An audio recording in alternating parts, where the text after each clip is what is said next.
I was 15 years old, sitting in math class, and I was deeply embarrassed. I had just failed the first math exam of the year, and I had failed hard. I just didn't get it.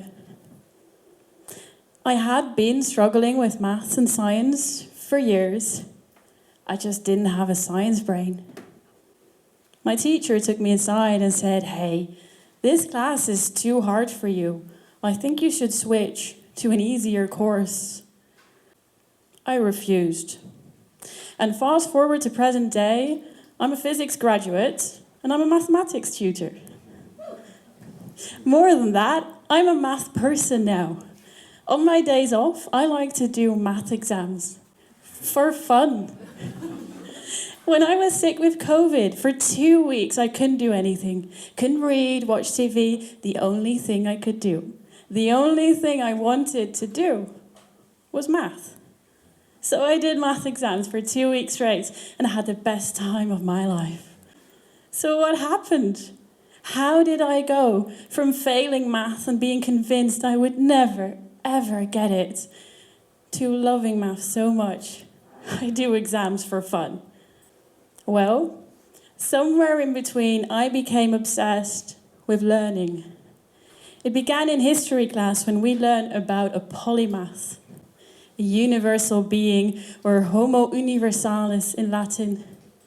It's a person of great or varied learning, a person acquainted with many fields of study.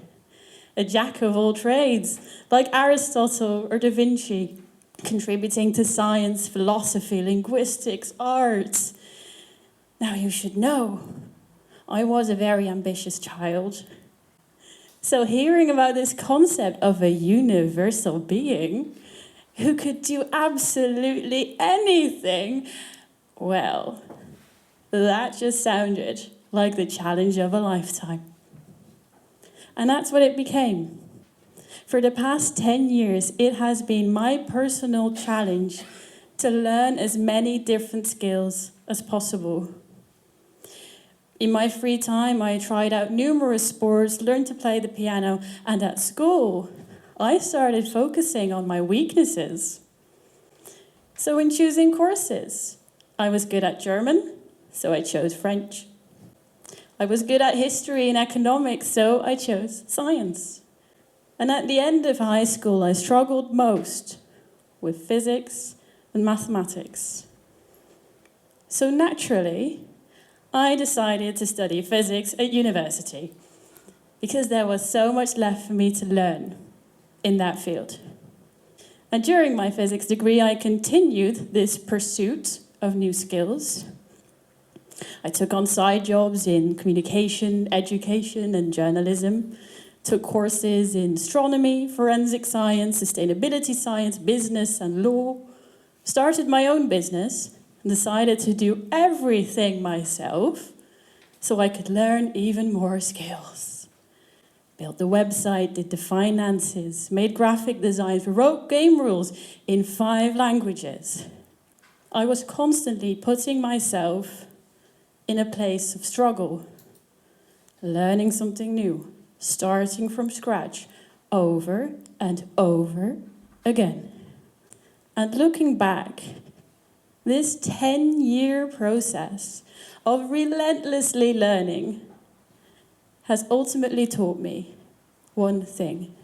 It's that we should all make it a priority to learn new things, especially the things we think we're bad at. Because by learning something new, you meet new versions of you. And to explain what I mean by that, we need to consider a cognitive bias by Maslow called the law of the instrument.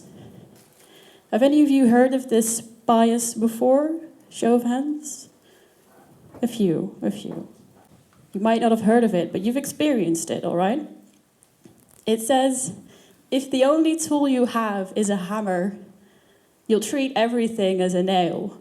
If you're trained as a physicist, you'll approach things as a physicist, which is wildly different from the approach of a psychologist, a journalist, or a politician.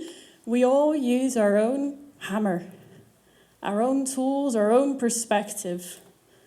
But by learning new things, by expanding your toolbox, you gain this flexibility and creativity that allows you to pick and choose your approach to specific situations. And by each tool that you're gathering, you'll meet new versions of yourself. The side of you that loves languages, the side of you that loves logic and numbers, or the side of you that's creative and artistic. They're all inside you. And I invite you to nurture these versions of yourself. Explore them, get to know them, because you might just encounter something that changes you forever. You might just meet a new version of you. Remember when I said that in school I was good at German, so I chose French? Well, I met a new version of me, because I ended up loving French. It became my strongest subject in school, and in my free time I would read French books, listen to French music, still do. And I even took a language course in France when I was 16, because that was my idea of a fun summer. And to this day, I adore the French language, and I consider this an integral part of my personality.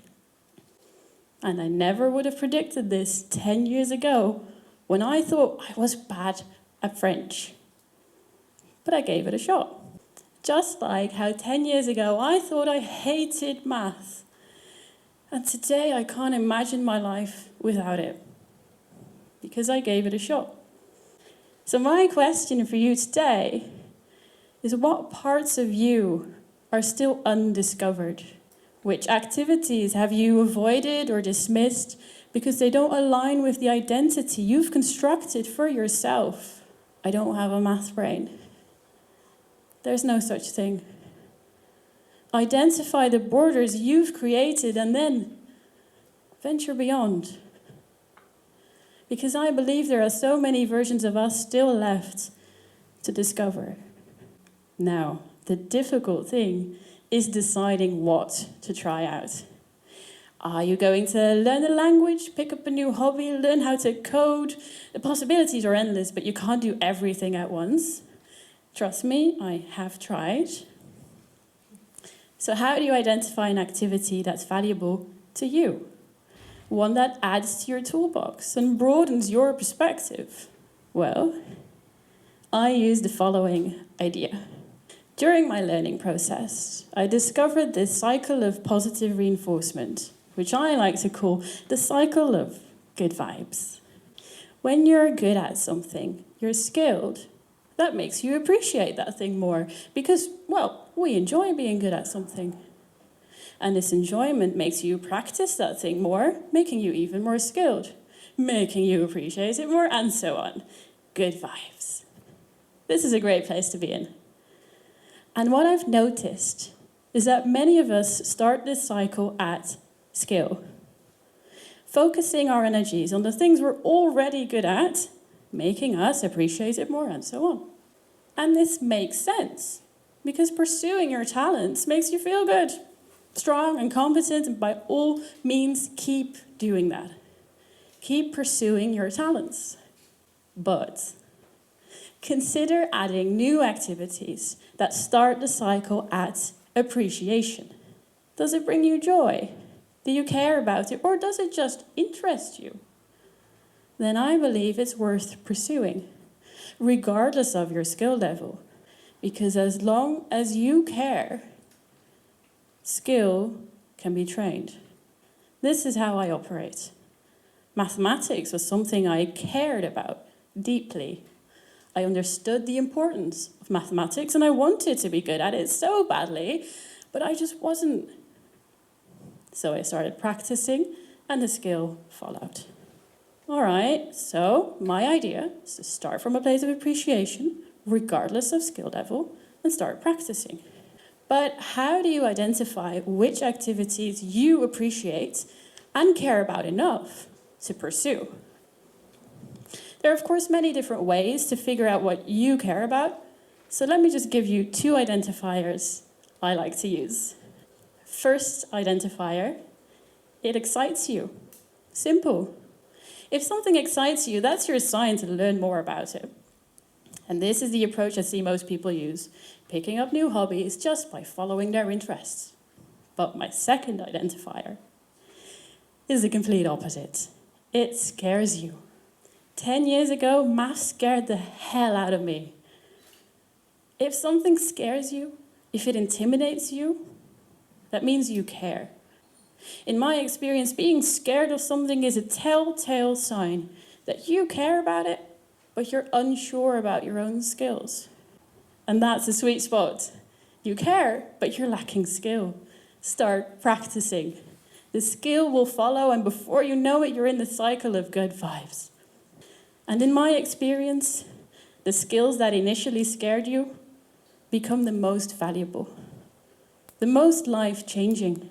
Because by learning a skill that intimidates you, you're confronting your fears and your mental barriers, and you'll prove to yourself that you can do anything.